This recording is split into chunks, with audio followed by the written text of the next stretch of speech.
உங்கள் வீட்டில் எலி தொல்லை தாங்க முடியலையா? ரொம்ப சிம்பிள். இந்த சின்ன சின்ன உருண்டையை வச்சா உங்கள் வீட்டில் இனிமேல் எலிகளே வராது. நைட்டு ஃபுல்லாக உங்களை தூங்க விடாமல் ரொம்ப இந்த எலி தொல்லை பண்ணுது அப்படின்னா, நீங்கள் இயற்கையான முறையில் இந்த மாதிரி இதை வைக்கிறதுனால உங்கள் வீட்டில் குழந்தைங்க இருந்தாலும் ரொம்ப சேஃப்டியாக நம்ம வச்சுக்கலாம். ஸோ இந்த வீடியோவில் இது என்னென்ன உருண்டை, இதை செய்ய நம்மளுக்கு என்னென்ன பொருள் தேவை அப்படிங்கிறத பார்க்கலாம். ஃபஸ்ட்டு நம்ம எடுத்துக்கிற பொருள் பார்த்திங்கன்னா நிலக்கடலை. இந்த கல்லை நம்ம எடுத்துக்கிறோம் அப்படின்னா தோலை நீக்கி தான் நம்ம ஃபஸ்ட்டு எடுத்துக்கணும். ஸோ இதை ஏன் நம்ம போடுறோம் அப்படின்னா, இந்த நிலக்கடலையோட வாசனை எலிகளுக்கு ரொம்ப பிடிக்கும். அடுத்தது முக்கியமாக நம்மளுக்கு தேவை கோதுமை மாவு. இந்த கோதுமை மாவில் தான் நம்ம எல்லா இன்க்ளூடிங் போட்டு நம்ம உருண்டை பிடிக்க போகிறோம். ஸோ இப்போ நம்ம இந்த கோதுமை மாவில் என்ன சேர்க்கலாம் அப்படிங்கிறத பார்க்கலாம். ஃபஸ்ட்டு நம்ம நிலக்கடலையை ஒரு மிக்சியில் போட்டு நம்ம பொடி பண்ணி எடுத்துக்கலாம். தோல் இல்லாமல் இந்த மாதிரி போட்டு மிக்சியில் பொடி பண்ணி எடுத்து நம்ம வச்சுருக்க கோதுமை மாவில் இதை மிக்ஸ் பண்ணிக்கலாம்.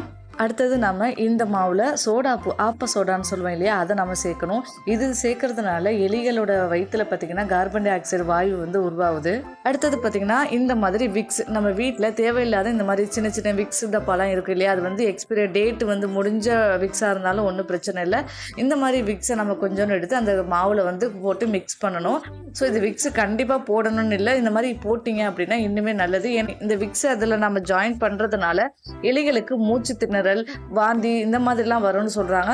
இந்த மாதிரி பொருட்களை சேர்த்து நம்ம உருண்டை பிடிக்கும் போது எலிகள் இதை சாப்பிடும்போது உடனே இறக்காது. கொஞ்சம் கொஞ்சமாக தான் உடல் உவாமை ஏற்பட்டு கொஞ்சம் கொஞ்சமாக தான் அது இறக்கும். உடனே எடுத்த உடனே அந்த எலிகள் இது சாப்பிட்டுட்டு இறக்காது. ஸோ நம்ம இந்த விக்ஸையும் இதில் போட்டு சேர்த்துக்கலாம். இதெல்லாம் போட்டு நல்லா மிக்ஸ் பண்ணதுக்கப்புறம் கொஞ்சோன்னு தண்ணி மட்டும் அந்த மாவில் லைட்டாக தெளித்து நம்ம சின்ன சின்ன உருண்டையாக போட்டுக்கலாம்.